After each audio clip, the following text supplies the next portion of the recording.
Oh, good morning. Good morning. It's so dark in here, Reed. So dark. Yeah, maybe we should turn the camera on. Oh, what? Well, oh. Accessing, Beep, beep, beep. unable to display. Good morning. Good. Hey, what's today? Today's Monday. Oh, is it? Yeah, what a wonderful day for Monday, you know. Sometimes you're starting things off and then you plug in the things the same exact way you always plug in the thing, and then they don't work. Isn't that always fun? Yeah, this is weird. It's like technology doesn't actually like us. It's like Yeah. it doesn't want to be our friend.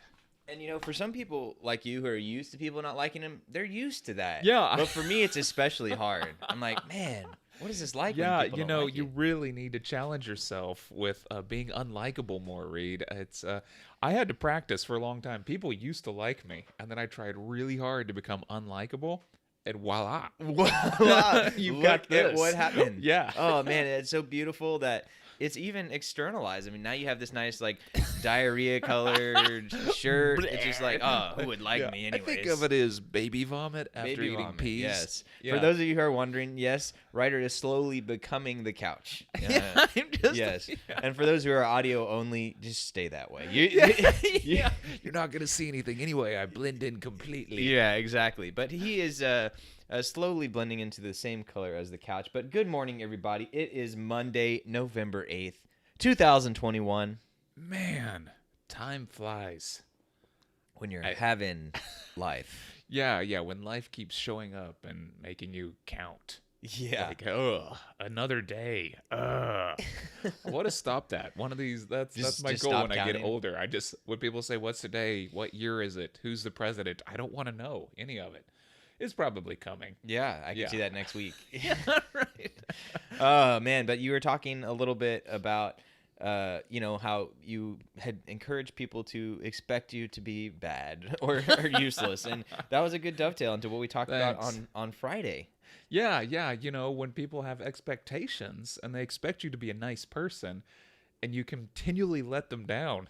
You're saying it's really like, no, it's not me letting you down. It's your own expectations Yes. letting you down. So next time You just did- hurt yourself again. Yeah. Why do you keep doing this? Quit hitting yourself. Quit hitting yourself. So kids, this is the message for you out there. Anytime your parents are getting on to you, just turn around to your parents and say, Mom, you should really just lower your expectations of me. That's the helpful for life message. Yes. Lower those expectations, kiddos, and get your parents to do it too. Like, Yeah. just make sure everyone just exists at a low hum of mediocrity at best. You know what? A good way to start off Monday with a little bit of sarcasm, huh? Yeah. Good. It's my default. Yeah. Yeah. When in doubt, go sarcastic. It's really, this brings up David Foster Wallace, who has this really great sort of criticism of sarcasm. One of these days, we should really sort of jump into that. Like, what is, sarcasm is fun, but it's also seen as kind of a cheap humor. And there might be something we can kind of dig into about what happens when it infects the entire world. Cheap humor, huh? Yeah. Yeah. Yeah. No, I mean, usually I just do fart jokes, but sometimes those are inexpensive humor. those are inexpensive, not cheap. Yeah, They're there's a different inexpensive. class. Yeah. Class. But yeah, so on Friday we talked a little bit about expectations and how it's important for you to manage them. And we were just kind of joking around here with the kids telling your parents, but at the end of the day, you are the one who controls your expectations, and that could be about something. It could be about your kid's behavior, or it could be about the new movie that you're going to watch. It could be about that comedy special that you're watching. It could be about that morning show that you're watching. Based on where you set your expectations, is going to decide on, are you happy with the thing? Are you sad with the thing? Are you satisfied with how much work you got done yesterday? Are you disappointed and you feel like there's always more to be done, and you just feel like that every day? I mean, the bottom line of the message on Friday was expectations have power, and so it's up to you to decide what those should be. And maybe if you find yourself feeling consistently negative towards something, maybe it's time you reevaluate your expectations. So that was our challenge on Friday, was pick something that you think you should maybe change your expectations on. And some of the ideas we gave people were, well, the holidays are coming up, so maybe instead of getting mad at that crazy uncle or brother or mom or sister or whoever it is that's crazy in your family, Because there's always a crazy person. There's and always. If there isn't a crazy person, call Ryder. He'll come join in. Yeah. I wasn't going to say that. I was going to say Oh. you're the crazy person. Oh, there you go. Yeah. If no one else is crazy, then you're it. But yeah, so if you have that crazy person, and we use crazy in the term here, not in the mental health way, but just out there and causing issues, well, don't let yourself get mad and upset about the things that they're doing. Change your expectations to expect the wild and the crazy, right? Yes, yeah. Well, I mean, yeah.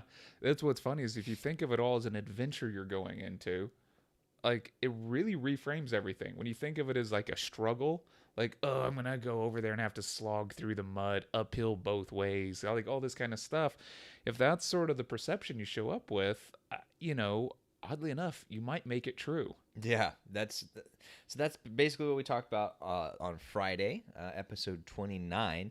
And for those of you who are happening to be looking at the screen or saw the title of today's episode, they would notice that we've officially changed our name. What? The? What? I was just shocked. Oh my goodness. I'm sorry.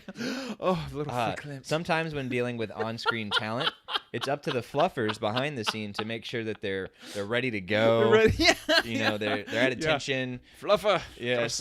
Tell them everything they need to know in advance. So what is that title?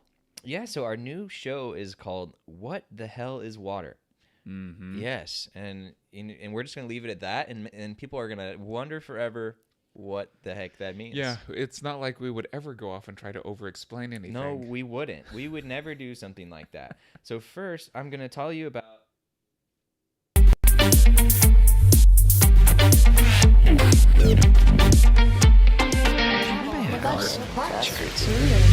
Helpful for life. Well, it wouldn't be a good start or explanation without having a good Monday morning close-up with Ryder. Hello, people. Yes. Yeah. By the way, I haven't been sleeping and I've been working a lot, so that's why you're getting this close-up. Welcome to What the Hell is Water. I'm Reed Garcia. This is Ryder Richards. And, yesterday, Ryder, one of the topics we'll talk about later, some other episode, is communication. And since we're live on air, I said, hey, give me a call when you got 3 minutes yesterday. And those 3 minutes never came for you. And maybe you're like, I didn't even see that text. I didn't. But now you get to live those 3 minutes in real life. Oh, okay. All right, Great. so- let's do it. I was going to ask you, Ryder, how would you describe this show? See, this is what happens if you don't check your text messages. Is there's a trap later that you Be fall careful, it's into. a trap. Wait, Yeah. now it's a close-up trap. Oh no, I'm stuck in a box. Yeah, how would I describe this show? Usually just a couple of guys rambling about stuff, but I think that we have some pretty good intentions behind it. I think a lot of the idea is to point out things that are going on in the world and sort of showcase how they might be a little bit different than we normally perceive them to be. I think some of this is hard-won experience through failure over time, and it's sort of this ability to kind of look at things and say, you know, this could be done better, this might be able to be done differently. If we approach this problem in a different way, then maybe we'll get a different solution. So that's not a great summary, but it is kind of the way I feel about the show. I feel like we're trying to bring a lot of knowledge as a form of value that hopefully people can take something away from and their life can become better. Yeah, I think those are some great tenets of the show, and please jump in as I talk if other things pop to your head. But yeah, that's one of the troublesome things about both my company and this show is we cover such a wide variety of things that it becomes, by definition, a little harder to describe. And you're talking about, oh, well, what do you talk about? Well, kind of everything, because I mean it's helpful for life, and what isn't involved in life, I mean even death is involved in life, so it's like we talk about everything, right? So far, and you know, we're in the process of creating a trailer for those of you who are either just joining us or are trying to figure out what's going on, and to have something for you guys to share and to help encourage our audience to grow, because we've done no marketing yet, and so that's another thing that we're going to tell you guys a little bit about as we're doing it, so you can see a little bit behind the scenes of what it takes to create a show and market a show in order to get viewers and things like that. But some of the things we've talked about, I mean, we talked a little bit about politics, we've talked about drugs, we've talked about sex, we've talked about marriage, we've talked about relationships, we've talked about data analytics, we've talked about pregnancy, we've talked about a lot about psychology and sociology and history and and noise canceling earbuds and noise canceling earbuds, exactly. And on one hand, when you hear all these things, you're like, oh, that sounds kind of like boring, or why would I want to hear about economics and philosophy and all these types of things? Well, those are just a bunch of fancy terms describing the way that we are using to tell you how the world works, basically. Yeah, I mean, the world is working all around us anyway. And there are things happening. There are philosophies out there that there's instincts driving people. There's ideas that are driving people. When we talk about the economy, that's something that drives a lot of people. And so there's these kind of urges and systems that interact with those urges to actually sort of produce the life and the culture that we live in. And I think sometimes we don't want to take a deeper look. I think it's easier and maybe a little more comfortable on occasion just to sort of exist without digging too deeply. But a lot of us know that there's something else going on under there, and we occasionally sort of lift up the covers and go, oh man, that's dirty. And you just, put the rug back down on top of it and don't want to deal with it. But on occasion, it is kind of nice to get some of these things summed up for you in a way that makes sense. Maybe you're dealing with analogies that can sort of help you make sense of something. And that's one of the things that we try to do, is at least make it a little bit entertaining, but also do some of the digging for you. And just sort of, we're like miners. We go down and, bring up some palladium and say, look, here it is. And then, once it gets in the sunlight, it just disappears. It just vanishes. But still, yeah, we're trying to do some of that. Yeah, and so Ryder and I are going through our lives, and just naturally, before we even started the show, we've been on this quest for self-improvement and trying to, do things that align with our purpose and helping us accomplish the things we want to accomplish in our lives. And some of that times have gone well, some of the times have gone not so well. And we've realized a bunch of the different possible ways of doing that. And we've listened to countless podcasts and read many books and watched many documentaries and movies. Man, so many action movies. Yes. That's really what this show should be about. Yes, so many action movies. And now. But yeah, so as we're going through life and we're reading all these things and hearing what all these other really smart people say and the studies that they have behind them, our goal is to kind of synthesize that information and turn it into actionable things for you, and also tell it to you in a way that you can understand. Well, sure, every now and then there will be a fancy word out here, but we do our best to try and decrypt that and make sure that you, the average Joe, can understand what's going on. And even if it's something that's a hot button Well, or I a want to complex stop issue. you there for a second, yeah. because I think our audience, I mean, if y'all can put up with us at all, you're above average. Yeah. You're already peeking out on the charts. So, I like it. Peeking out on the charts. That's Ryder's next album coming out next Wednesday. Peeking out on the charts. Meow. It's just going to be a bunch of cats meowing. Yes, exactly. And that, this is another part of our show that we like to incorporate. Not just Ryder. I mean, he's good too. But we talk about some of these topics that go a little deeper, and they talk about the way the world works and how things are explained. But we still have a really fun time doing it. Yeah, why not? I mean, we're all here, and once again, it is life. I mean, it's not going to be any more fun if you're sad all the time. So, we can liven it up, have a joke here and there. And one of the things about some of these topics are that if it is just life, and some of the things that we've been finding out is that you can actually decide to be happy. And this is so strange to think about. Like, we know that life is happening to us all the time, but the way that you interact with life, that can be a choice. And some of this is being echoed now in behavioral science. So this isn't just like your grandma saying, get over it. This is actually behavioral science saying, you know what? If you set this kind of intentionality, it actually follows through. We just had a critical mission error and a failure on camera. Like, y'all aren't going to get to see this. It's all focused on me right now. But anyway, so when we're kind of going back into some of these topics, it's one of the things I like about the show. It's one of the reasons I started my own podcast, was to do some of this digging and bring some of these things up, and then have a little bit of humor in it. And I've actually been told on my own podcast before, it's like, I just need you to be like really dry and just give me the insights.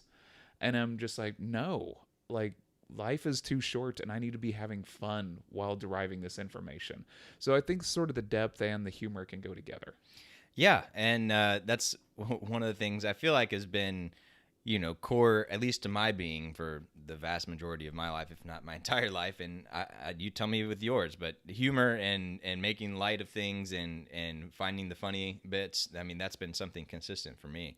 Yeah, no, it's, I don't know. I know that people have different dispositions, and some people really enjoy like being humorous and humor, and other people just don't. And so, yeah, we can't be for everybody, and that's unfortunate, but it's also, if the only way to ever help the world is to be more authentically who you are as an individual, well, then that's all we have to give. And if we are humorous by nature, we should probably just accentuate that. Yeah, and so that's what we are all about here at Helpful for Life and on the show, What the Hell is Water? We want to be ourselves. We want to be our authentic selves. And guess what? This is a live show. So we're going to say and do some really dumb things. We're going to make some mistakes. We actually, within the first week, there was something I was trying to demonstrate visually, and it ended up looking like I was humping your head, which, just another example of, well, that's a good first learning of, how things can come across. And it was like, I realized it right as it was happening. I was like, yeah. Well, yeah, he was trying to get in camera range and show us how Lincoln likes to drag his butt across the ground. Yes. And it just got inappropriate, for an outside viewer. I mean, if you were here in the moment, everyone knew. That, exactly. And then those who did see it live were also like, well, it does look like it. And that is humorous. But I know it's not because he's trying to hump his face. He's trying to illustrate this concept. If you, take any moment to just a random snapshot throughout the day and you slow it down and play it backwards and forward, it's going to look like somebody's humping something. Yeah. So, it's true. It's very true. And, and this alludes to one of the topics that we've already talked about a little, and I'm sure we'll talk about more, which is cancel culture, right? And one of the key things that, some of the stuff we're trying to do with Helpful for Life is, hey, we think the world can be a certain way and would be better if it was a certain way. And we also want to help be a part of that, right? The classic, be the change you wish to see in the world, right? Well, so one of those things is we're going to be ourselves. We're going to talk. We're going to share. We're going to make some of these mistakes, and we're going to do it all in public. And we want you guys to be there across the whole journey, so you can see and you see like, oh, he kind of really put his foot in the mouth on that 5-minute clip or 5-second clip. Well, that's okay. Like that was one flub within the larger picture, and the more you get to know us and what we're really about, what we're trying to do, you'll understand that that's just a good person who made a mistake. Versus, one person did one thing wrong, let's burn them at the stake forever. Yeah, this is the cancel culture is kind of interesting because I think the premise from it comes from a good place in that we don't want people abusing other people, and if they do things that are inappropriate or hateful, then we do need to have some sort of outcry against them to show them that this is not sanctioned behavior. The sort of difficult part comes whenever we sort of misplace the action for what its purpose is, and when we just start seeing that you can just take people down left and right, and that's a form of power. And a lot of times people just sort of get addicted to the action itself, and maybe its purpose is no longer served.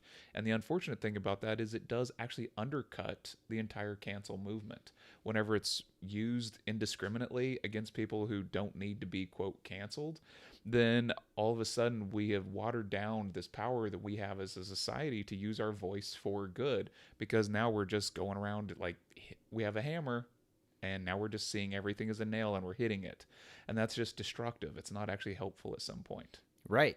And even the evolution of cancel culture. I mean, that's an example of one of the things that goes on in the world, is happening all around you, whether or not you pay attention to it, whether or not you care, and that's something that we look at and we explore and we talk about. Hey, this is maybe why these things happen. And here are all the factors that maybe you didn't think about that are under the surface that explains why these things are going on. And oh, by the way, again, like kind of writer was alluding to, if there's no one who looks a certain way, or no one's crazy, or no one's causing problems in the area, well, maybe it's possibly you, right? And so that's also some of what we help you do, is do a little bit of that self-evaluation. And as we're talking about things, if you feel uncomfortable, or you feel called out, or you feel like there's, there's either definitely some truth to something, or no, there's no way there's any truth to something, then maybe that's a time for you to look inwardly and to self-reflect and say, why am I so triggered by that thing?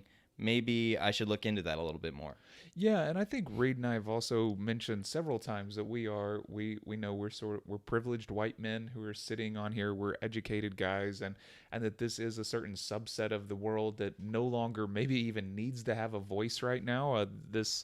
And so that's kind of an interesting idea to bring up, and we know that we're in this time frame where maybe this is not something anyone really wants to pay attention to or hear, is two more white guys trying to talk about how the world could be a better place, or how things could happen like this.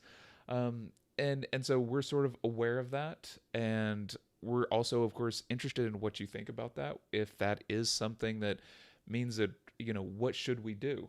If we actually do feel like we want to help in some way, and we're trying to do things for it, like what sort of paths should we be taking? What sort of steps should we be doing?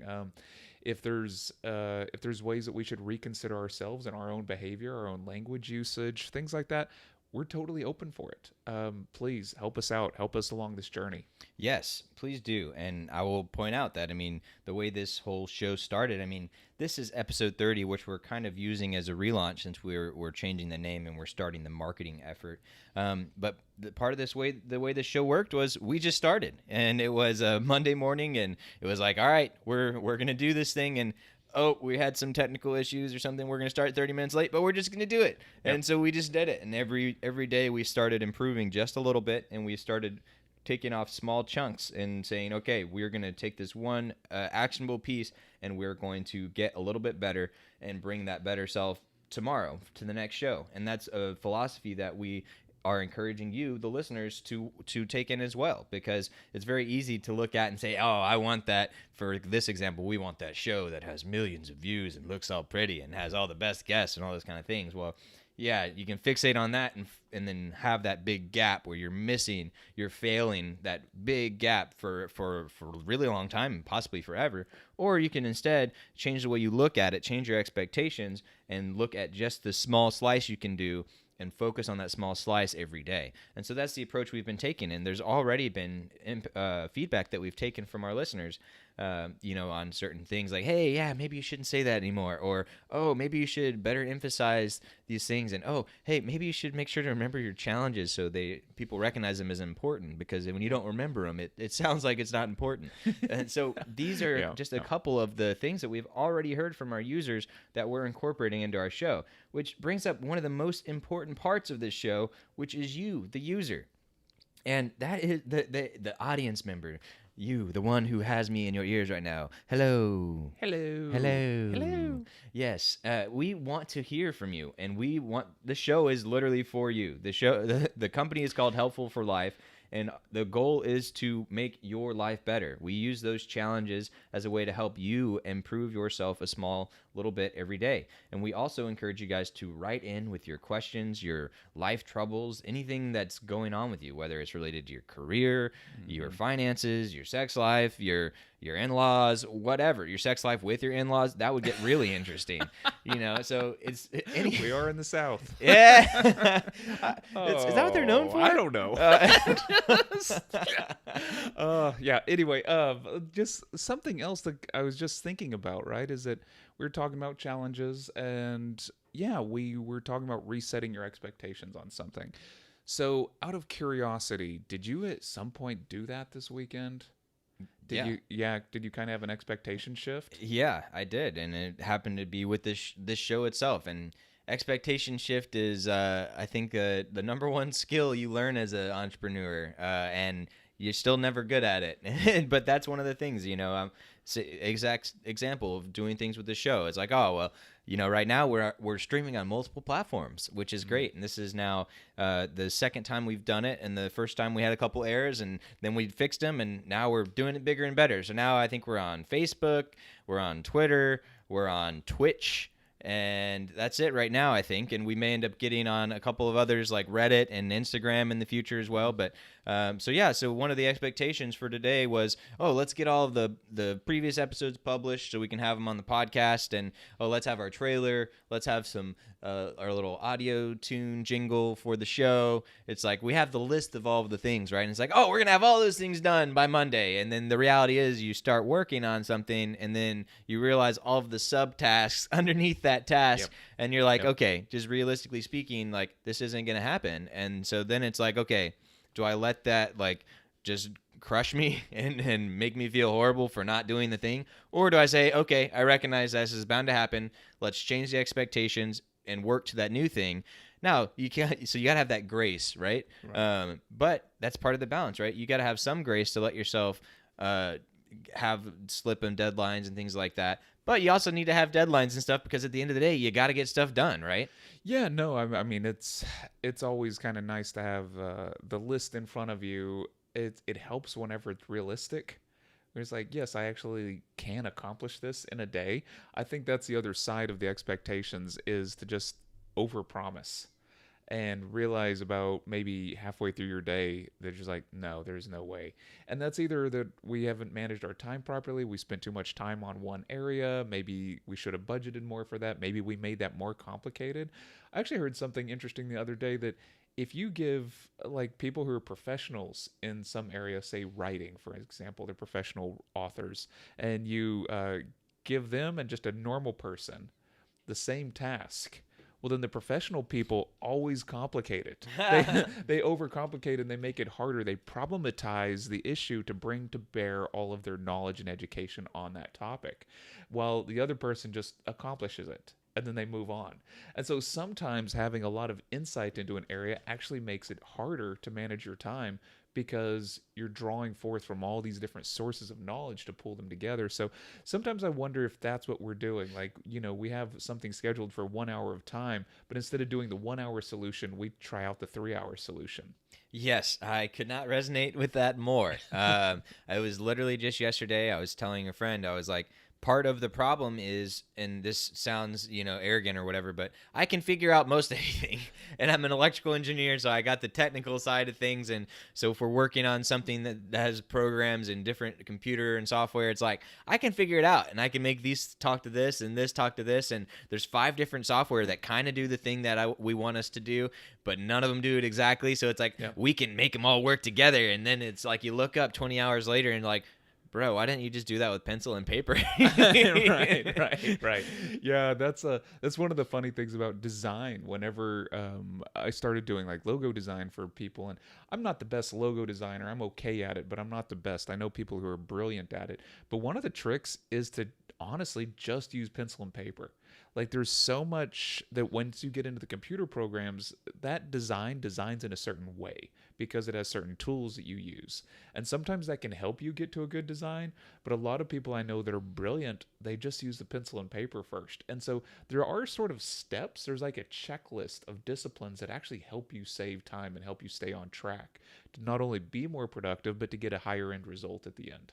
Yeah, and those are exactly the type of things, or at least one example of the types of things that we love to share with our audience, right? Is, hey, here's you're doing something a certain way right now. Here's maybe another way that you could do it that could save you a little bit of time. Maybe you can automate this. Oh, hey, maybe you're focused on this one narrow part. Well, take a step back and look at what comes before you, what comes after you. What does the larger system look like? This idea of systems thinking is a big core feature of what we want to help tell you guys about. Because guess what? You're a part of all sorts of systems, whether you want to think about it or not, right? Whether that's your job, whether that's your family, whether that's your friends, whether that's your social life, whether that's your religion, your purpose, all of these things. And we've brought up economics already. Like economics is a massive system that we're a part of. We are citizens within a certain country, and that has implications to it, right? So there are these things, and all these things at some point become kind of invisible to us because we're living within them.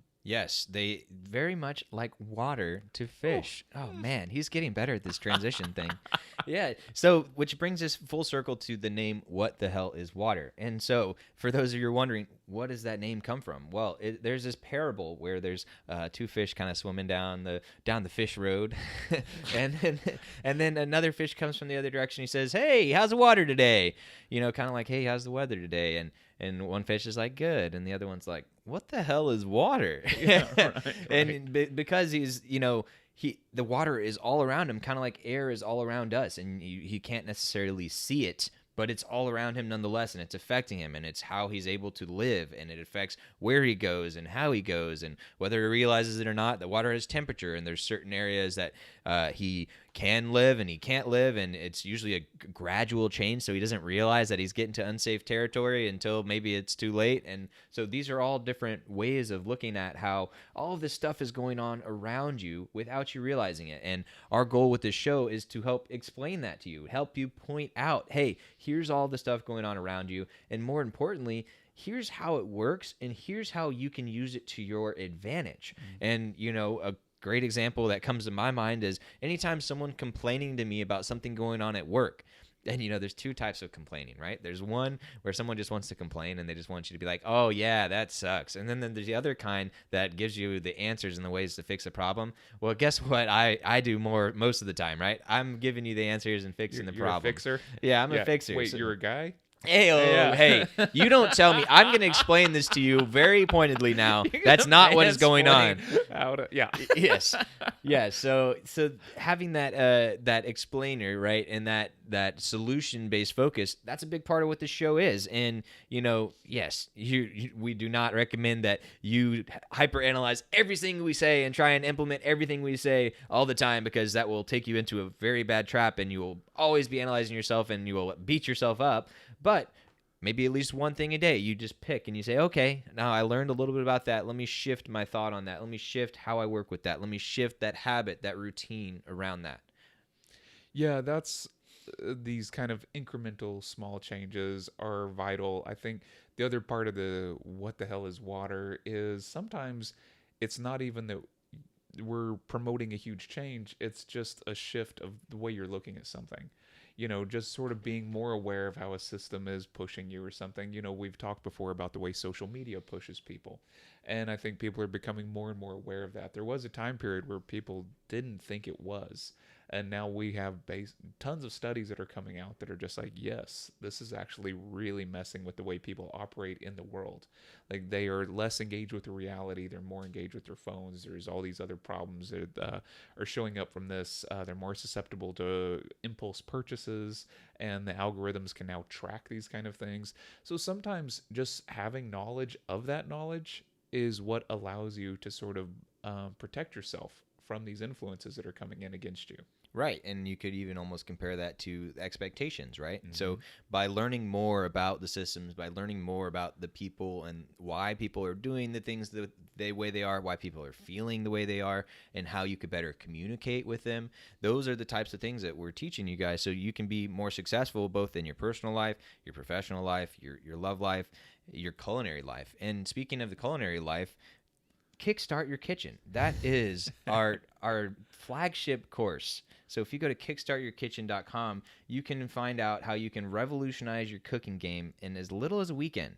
And whether you've been cooking for decades or you've literally can't even make a sandwich or Easy Mac, you will get something from this course. And as we were making this course, we looked at all of the research, and we were looking at literally all of the research. We saw all of it. All of it. No, but the very important part as we were making the course is that it's science backed, and so you might have learned something from your aunt or your mom or that angry British guy on TV, and we actually there's so many angry I know British there guys. are a lot of them. Yeah. Did they not get their What's the tea? deal with What that? is Yeah, wrong I with know. them? It's that gloomy weather out there. Yeah, And exactly. the bad dental hygiene. No. How can they even? But yeah, so as we actually explain the science behind the thing, so it's not just, oh, hey, if you're cooking a steak, if you go like this, you can get medium rare. You go like this, you can get rare. Guess what? Like, maybe that works for chefs who are in a restaurant where they're working with the same cut of steak and they're doing thousands a day. But you at home, that's not that great of a tip. So we tell you the better ways to do those things.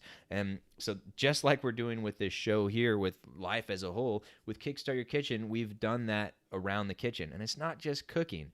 It's your cleanup and storage. It's your organization. It's your meal planning. It's your making sure things are healthy. And we focus on the techniques and the framework. So we're not just going to show you, oh, here's how to make this one recipe. We're going to teach you about what you need to know about chicken so you can cook chicken for life in all these different ways. We're going to teach you about the vegetarian options. We're going to teach you about the way to cook vegetables so they're actually delicious and they're not just boiled and limpy and not that tasty. And yeah. Are you sure? You can make vegetables sure. I'm delicious? pretty sure. Yes. Yes. And if you can't make them delicious by themselves, you can figure out ways to incorporate them into other dishes to where with ranch dressing. With ranch dressing, the soup, vegetable soup. That's exactly what that is. So Kickstart Your Kitchen. Go to kickstartyourkitchen.com to check it out. We will be pushing that a good bit over the next few weeks as we get ready for the lovely holiday season, because what better time to learn how to cook so you can please the family and friends that are around you, or criticize them, criticize whatever them. If you need to be Exactly. the crazy person, you can be like, well, you're doing that actually wrong. these guys on What the Hell is Water told me about that's not how you should do that. Tut tut tut. Yes. And maybe at that point you can maybe get some spectacles and lower them down on your nose, and really take that whole vibe to the next level. Yeah, maybe we'll get these little like cards like you've been served, but just like you're doing that wrong. You're doing that wrong. Yeah, guess what I learned? I listened to a podcast that tells me how to criticize people. Yes.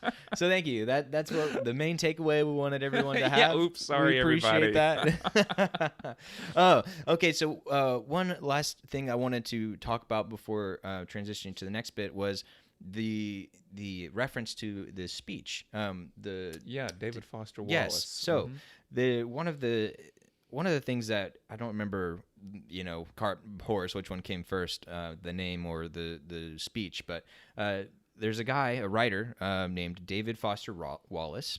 David Foster Wallace, and we'll include a link here in the chat in a second. But if you just go on YouTube, you can see his speech, which is called "What the Hell is Water?" And that's because he starts out with this parable at the beginning, and then he proceeds to talk more. He's talking at a graduation, so he's giving a graduation speech, and he's like, he gets even meta about it. He's like, "This isn't, in a typical graduation speech. This is where I would do this part and tell you this part." Yeah, right. But then he proceeds to talk about the value of education and how you should see things differently, and how to know all the things going on around you. And it's a really interesting speech. It's been now a few weeks since I've actually listened to it, but it's one that I would encourage you guys to listen to. If nothing else, it helps you explain a little bit more of how that speech and how that phrase could tie into the show.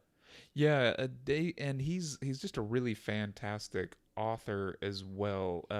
One of his most famous books is called Infinite Jest, and they now teach graduate courses in writing only covering this book because the book is so complicated, but also it also reads as a very kind of fun and goofy narrative, and like even his language style within it is really unique. And so he's an author that you might want to look at if you're really into things like that. But what's so great about it is I think the other premise that lines up with the show is that he can make jokes and he can have fun about things. He can go meta and then he can bring it back down to earth, and he can go meta and bring it back down to earth, and the whole way sort of weave together a message that is compelling and that is helpful for people. Yeah. And so it lined up very well with our goals here, right? We talk about the meta, we talk about the serious topics, but we have plenty of jest involved in there as well. But at the end of the day, the goal is to help people, right? And so that's what we're doing here at What the Hell is Water. And you know what else we're doing here at What the Hell is Water? We're getting some more coffee. Yeah. So we are going to take a quick break, and we encourage you guys to right now, maybe you get up and stretch if you need to go on a short little walk around the house, or you need to go refill your coffee or do your 30-second meditation. Now is a great time to do that. We will be right back.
Welcome back.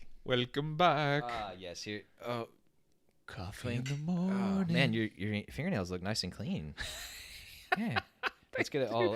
Oh, let's get a close up You of want those to get a nails. close Oh up? yeah. They're grimy. That is PVC solvent. That's primer that and sounds PVC lovely. glue. Yeah, I've been getting high on. I'm the feeling weekends. great right now.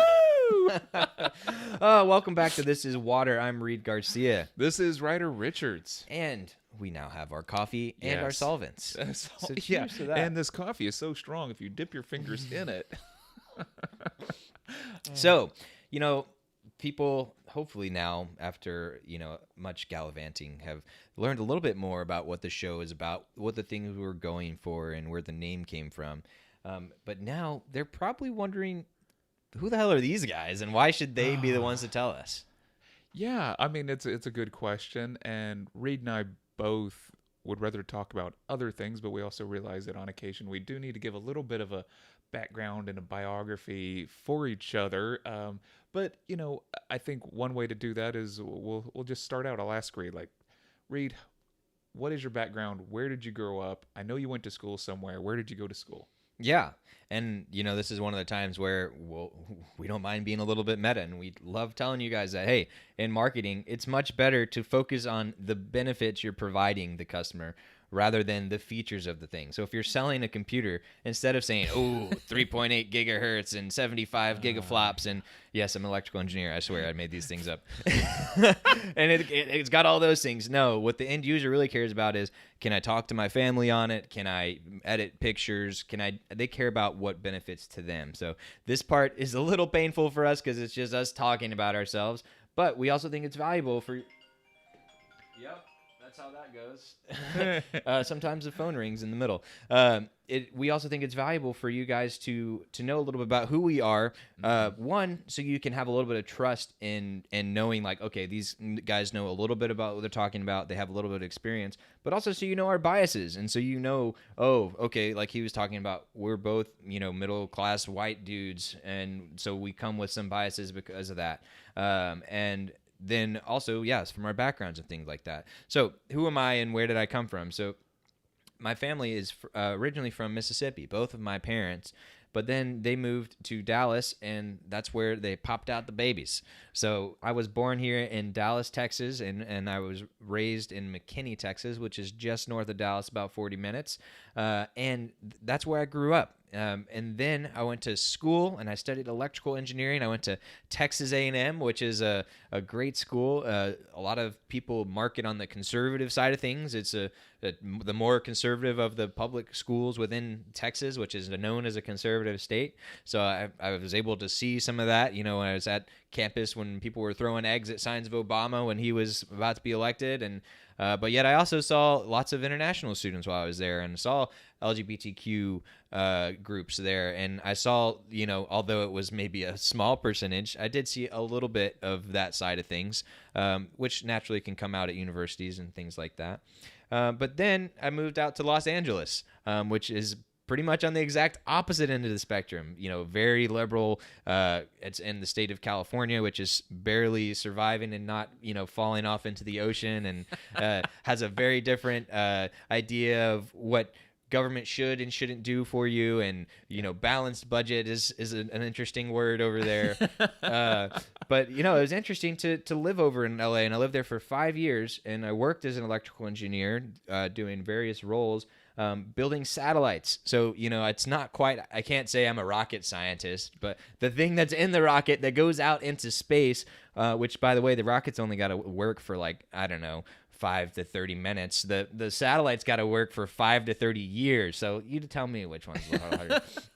But anyways, the point of that is I've worked on these things that are extremely complex with literally millions of parts that are exposed to the harshest environment. So the things that a lot of people don't have to think about when you're designing, a keyboard or something for, terrestrial use, you don't have to worry about radiation from the sun and temperature swings that goes way negative and way cold, but then way hot on the other side, and thinking about how all these units play together, and how guess what? There's no repairman who can go up there. So that was a big time for me where I started to form a lot of this systems thinking and asking like, oh, I'm working on this little chip. Well, what comes before and after that? And looking at okay, I can explain something that has millions of parts and all these different complicated things, but I can explain how it works in a simple way that anyone could understand.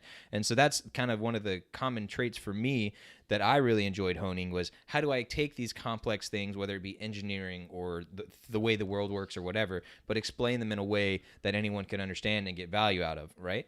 And then while I was there, I was also learning things about Lean Six Sigma. I got a Lean Six Sigma black belt, and I worked on got some project management certificates I was working on, and I also did some computer science master's classes.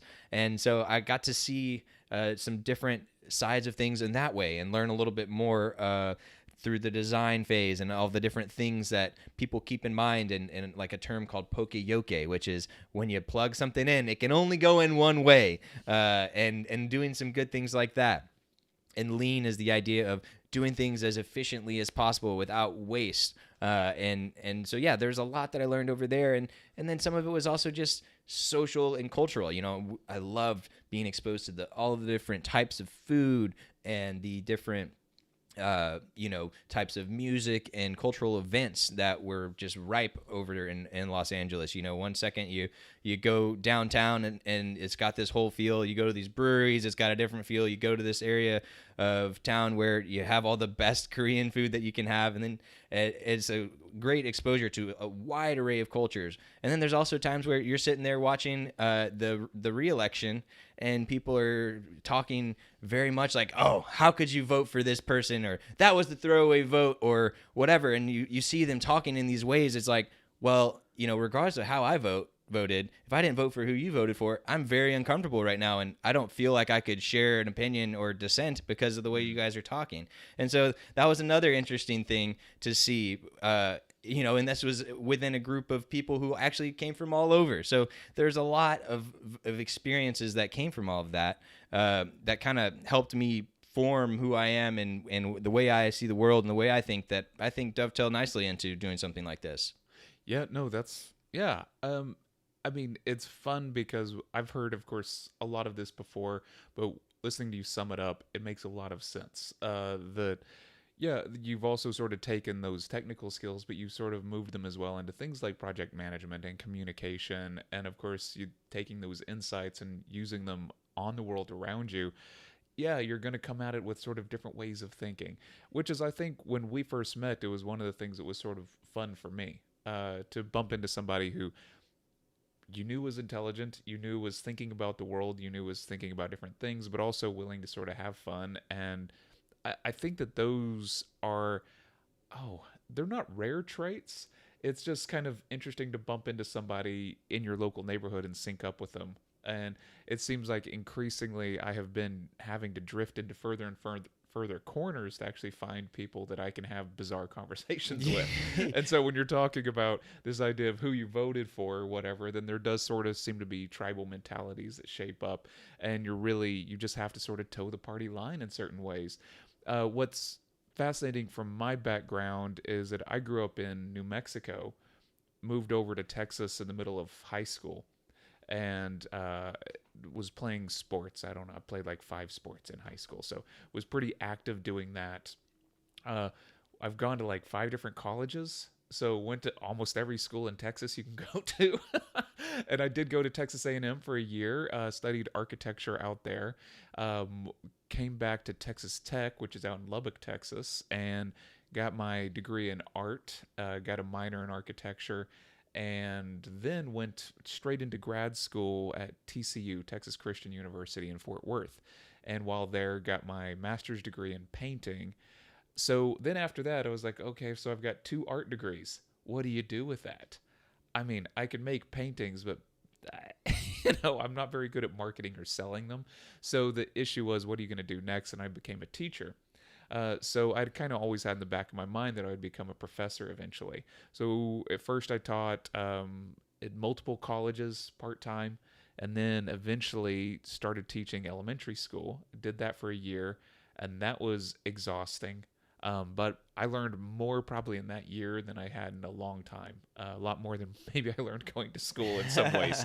Um, but then after that, I moved back to Lubbock, Texas, opened up an art gallery there, and was working at the gallery at the university. And so during that time is when I also started flipping houses. So I was sort of mixing up a couple of things. I have these, I was, reading pretty dense philosophy, trying to make conceptual art while running art galleries, while also spending time remodeling houses so that I could sell them and make money. So I had this kind of breadth of skills. It was sometimes things like building a deck for somebody, painting a mural the next weekend, things like that to keep my cash flow up. And the gallery thing led to quite a few other steps. I eventually moved back to Dallas after getting married. My wife and I both moved to the Dallas area. We actually moved to Princeton, Texas, which is right outside of McKinney, and both had our jobs. I had a job in Dallas. My wife had a job in McKinney. Both of us were working for colleges here, community colleges. And during that time, I was running another gallery and teaching classes at Richland College in Dallas. So I was a professor who was also running the art gallery. Eventually, I got an art residency out in Roswell, New Mexico, which gave me a whole year off. So I moved back to my hometown, Roswell, New Mexico, made art there for a year, and I built a gallery inside my studio and would open that up once a month and do an art exhibition. So I was really into this idea of trying to do community development through exhibitions and galleries, while at the same time pursuing my own art career. And I was doing arts writing at the time and things like that. So I have this kind of breadth of experience in that space of organizing shows, getting people together, how to make things happen. Not only, but I have a lot of crafty handyman skill sets that have developed over this time period, and then also trying to keep that intellectual side up with reading and writing constantly. So that was sort of my path. I jumped back into teaching again at Eastfield College this time and worked there for 3 years, and now the last 5 or 6 years I've been a creative director for a retail consulting company that's based out of Alabama.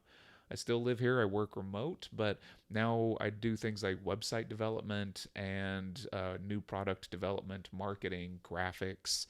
Pretty much anytime they need something to look pretty or make it work when they can't, that's when I get the call. So I do a lot of that kind of stuff. So I'm a little bit of a Swiss Army knife, sort of a graphic designer that can also do tech stuff for that company. So this is sort of how my career trajectory has sort of meandered. It's sort of zigzagged into different realms. I still do art things, still keep that career going. For a little while, I worked with collectives or cooperatives. So you'd work with between 3 and 15 different artists, and you'd coordinate exhibits across the nation or internationally with these people. Each one of them involving completely different concepts around how to make, how to think, how to pursue something as a different kind of entity within the art realm. So I did a lot of that kind of thing as well. So yeah, there's been just a whole smattering of experiences, and I just kind of dropped all of them out there. And hopefully some of that will have a little bit of resonance with people. But yeah, I come from a heavy background in the humanities. But on the other side, I'm fairly grounded in just doing things with my hands, being technical. And of course, growing up in Texas, there is this kind of conservative bent, which it's interesting to be in a liberal profession in a conservative state. So I kind of come from things with a sort of a multiplicity of viewpoints. Yeah, and some of the things that popped in my head, and likewise, it's interesting to hear you say it because we only met a couple of months ago, and we had hung out, I think 2, maybe 3 times before we started this show. And so most of what you guys know about Ryder and have learned about Ryder is pretty close to what I know and learned about Ryder because we only had talked a little bit outside of the show. But some of the things that highlighted for me about our overlap are, one, you have had a wide array of different experiences, and some of them have been, in kind of related areas, but they're still kind of different. I mean, teaching an elementary school class is very different from being a professor at a college. which is very different from, doing some DIY projects and things like that. These are all kind of different things that enable you to see the world a different way. And especially when it comes to, one of the things I really wanted to highlight for you is a lot of what you're doing has dealt with the physical world and getting things to work in actual 3D space, which we've talked about before on previous episode. Is there's value in doing that work in the real world. But yet also you also have the digital side, because that's one of what you do with your job and design and artwork, right? Through the digital space. You have the grounding and the physical and figuring out how things work. And oh, by the way, that also includes mechanical things, right? So when you're doing these galleries and stuff like that, it's not just, let me put this picture over here and over there. It's like, oh, I need this to make some structure to hold this thing up to, oh, I need to make an entire wall here or what have you. Or I need to rewire a space for lighting, or almost all artists nowadays at some point get involved in multimedia, which tends to just mean videos and projectors and stuff like that. So you pick up more and more tech savvy along the way, and on top of being somewhat tech savvy just by dint of who I was as a child, then there's this other kind of side of like making, building, creating. But we're also back into that like reading, I really enjoy reading stupidly dense philosophy because I find it so challenging, and I guess I've become a little masochistic in enjoying the pain of it. So on occasion, y'all will hear me go off on some sort of weird tangent about something I'm reading or thinking about. Hopefully that enriches the show rather than hurts it, but if it hurts it too bad, just leave some comments and I'll try to reel it in. Yeah. No, well, one other aspect I wanted to point out that is a little bit of overlap and is that, one thing a lot of people don't realize is that as an artist, this day and age especially, you have to be an entrepreneur as well, unless you happen to get employed for a specific company doing art or design for them. Which you could argue is now where you're at with your current role. But before that, especially with all the shows and the exhibits and all of the things, especially when you were trying to create your own content, your own art, largely you had to figure out how to market it, how to sell it, how to get it into these places. And so you have to think about things like marketing and audience size and value of an asset and how you value these other assets and how you sell these other assets, how that affects the value of the ones that you've already sold. All of these complex relationships and systems that, again, the average person may not realize that all are there, or that these things are connected. It's like, oh, well, I went to this charity auction and I gave away my piece of work for, $25, even though I have all this other work that the lowest one is, $1,000. You recognize those connections and how that all plays together, which is unfortunately one of the challenges of the art world, is that you have to do all those things, right? There's a balance there between reputation and making a living, and if you can grow your reputation in the right way, you can start to develop a living based almost more off your reputation than the work itself, which is very bizarre, because you would like to think that the work itself is what's going to get you to the next level, but it has to be a combination of things. And so, we can jump into that at some point. I've even done art shows where I went in and there was a gallery that I basically gentrified. It was a kind of a roughed up gallery that was down by the state fair in Dallas. And I went down there and it was a little bit rough, so I re-sheetrocked the entire gallery. So in so doing, I basically shrunk the space by a little bit and also made it pristine white. So it was this beautiful white floated cube. And it looked fantastic. It took me 3 weeks of really hard work to get it all done. And what was fascinating is in the middle, I had a little show, a little like an artist anonymous kind of thing. So it was like Alcoholics Anonymous, where everyone comes and you get to like talk about your problems, and you get to say, I'm an artist and this is a bad habit that I've got because I can't seem to make any money off of it, yet I can't stop. This kind of notion. And that's great. Yeah, it was a lot of fun. Of course, I had some people be like, does he know that he's poking fun at Alcoholics Anonymous? I was like, it's not poking fun. It's just a different kind of addiction. Right. Because if you want to think about addiction as something that not only hurts yourself, but hurts the ones that you love that are around you, getting too addicted to art can do the same thing. So there was some sort of problems we were working through there, but I'm in the middle of doing this show where I'm contributing all this free labor and effort to help this gallery out. And most of the people, not most, but about half the people at the event were asking me questions about how they could sell their artwork and how they could make more money. And I'm like, look around. This is not about making money. This is about community. This is about giving back. This is about all these other things. And so it becomes kind of a fascinating aspect to think about. We economize so many things that maybe should not be economized. But if you have something you're passionate about doing, it's also very easy to be taken advantage of. So when people talk about finding your passion, well, you will do anything for free for your passion anyway, and yet you want to be paid for it.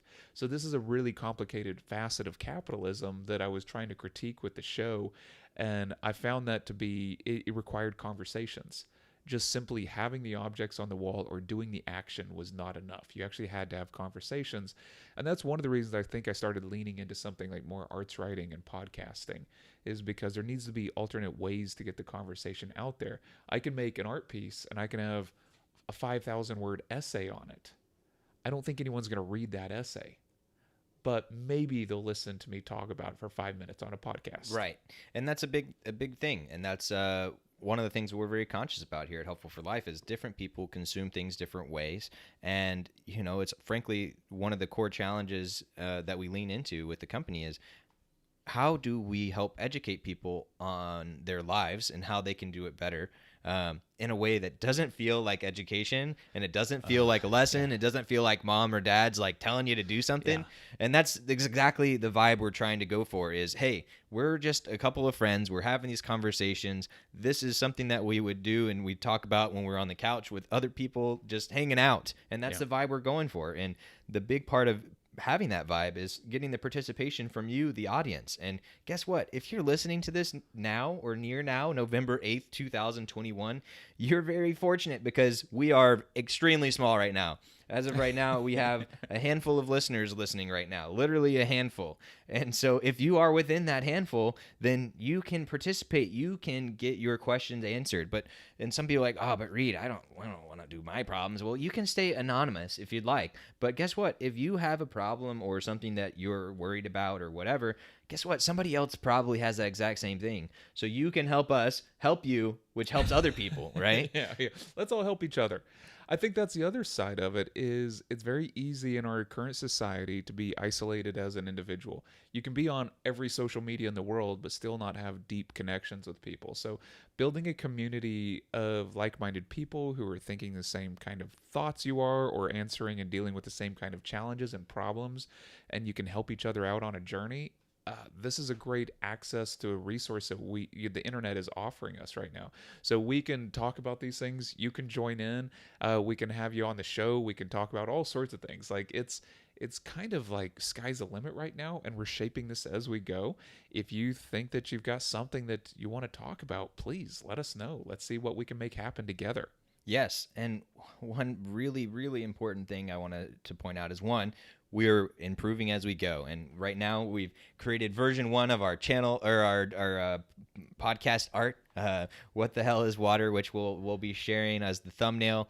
And that is something I just drew on an iPad. We have an artistic guy, but I just drew the thing on the iPad. It's like, look, this is what we're going to do for V1, and that's going to change, and we're going to let it manipulate it, and maybe we'll animate it. Maybe we'll put up nicer, different things. Maybe we'll just try different styles, but that's what we're all about. We're going to try these different things, and we're not afraid to fail in front of you guys, and we would encourage that same behavior for you. Don't be afraid to try things and fail, because if there's one thing I think that we've built up a lot, especially as Americans, is fear of failure. And I think it largely comes from this cancel culture and this, social media. Everyone feels like everyone's always judging you. It's like, no, well, guess what? We're going to make fool of ourselves every morning here, every weekday morning rather, here on What the Hell is Water. And we encourage you guys to join in.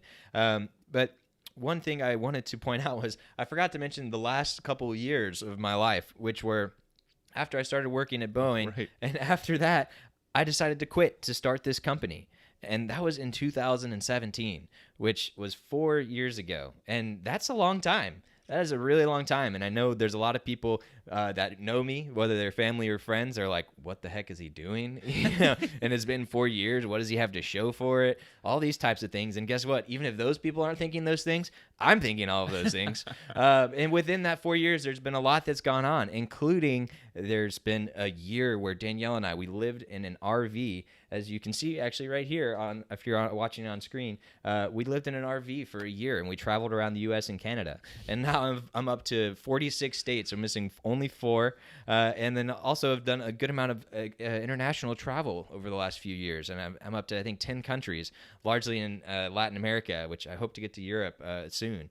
But anyways, it's through all of this travel that is another way of me seeing different views of the world and different ways things can be, because one of the traps that's really easy for us to fall into is you just see the people around you and you see the, I don't know, 5 to 30 people who are in your life, and you use that and you extract that to be your view of the entire world, or the way things can be, the way jobs can be, the way relationships can be. And so travel is one of the ways that you can help open up your eyes, and you can see, oh, you know, when I'm down in Mexico City, there are people making out on the park benches everywhere. That just seems to be normal here. Whereas if that happens in the park bench here, it might get a little more looks. Yeah, somebody will call the cops on them. Yeah, exactly. Or, oh, hey, there's a kid hanging out by themselves. Oh my goodness, where are their parents? Well, yeah, I know. Kids aren't allowed to be alone. Yes.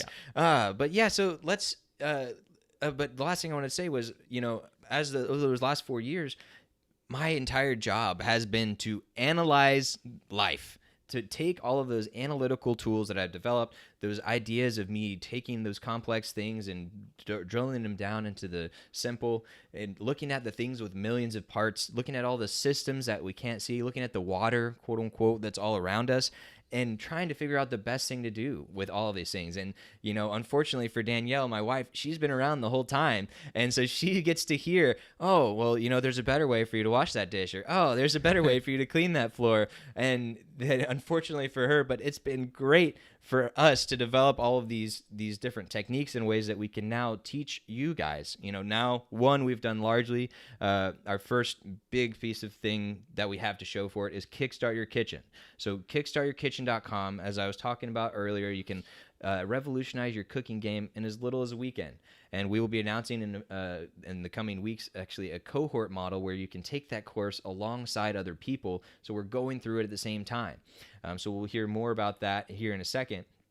But lastly, I wanted to come up with a challenge, and then I want us to take our cut at 2 little short intros for what the show is, so we can use that as our trailer. So we're going to be building that here live right in front of you guys, and yeah, maybe we'll end up tweaking it later. But first, do any challenges come up to mind for you? Oh, I would love it if people could watch that David Foster Wallace commencement speech. You'll find the link in our... Well, it's called something like This Is Water. You can just look it up if you don't want to click around for a link. But yeah, This Is Water by David Foster Wallace. And yeah, look that up.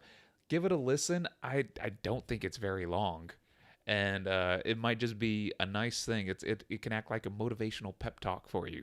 Yeah, and after you listen to that, feel free to let us know what you think, and also let us know what you think about the name. And you know, if you think it's great, you think it's bad, you're still kind of confused, but you're willing to let it play out, let us know. You can hop into the comments, whatever platform you're on, or you can hop into onto our website, helpfulforlife.com, and hit the Contact Us button in the top right.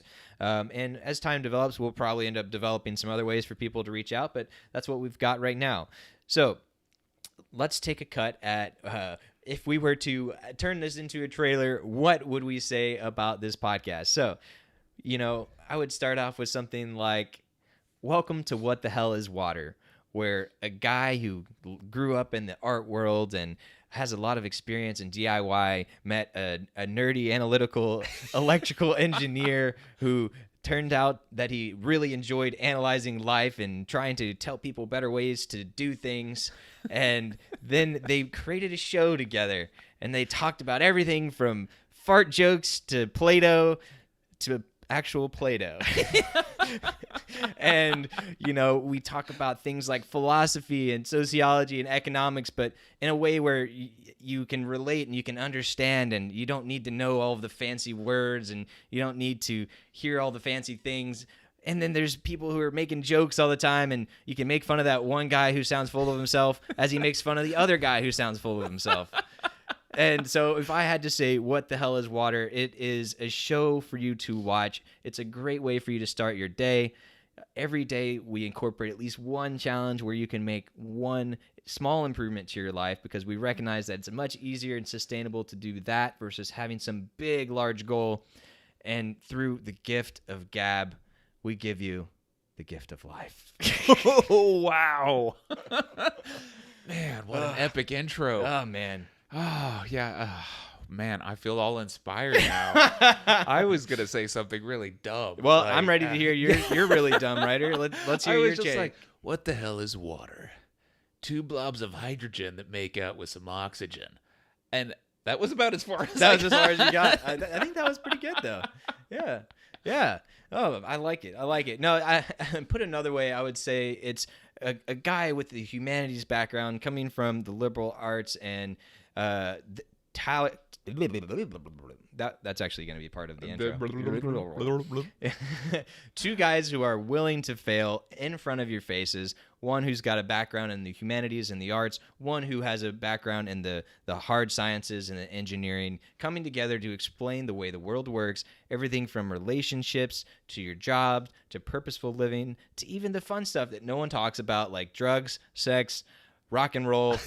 You know, the more taboo the topic, the more likely we're going to talk about it. And we don't take each other very seriously. We don't take anything too seriously. We have a great time while we do it. And oh, by the way, most importantly, we're not the only ones on this show. We consistently bring on experts who know more than we do. And we ask them questions. And we come with our armchair psychologist questions and say, it's this way, isn't it? And then we have the people on who can tell you, well, you're kind of right. Actually. But yeah, actually.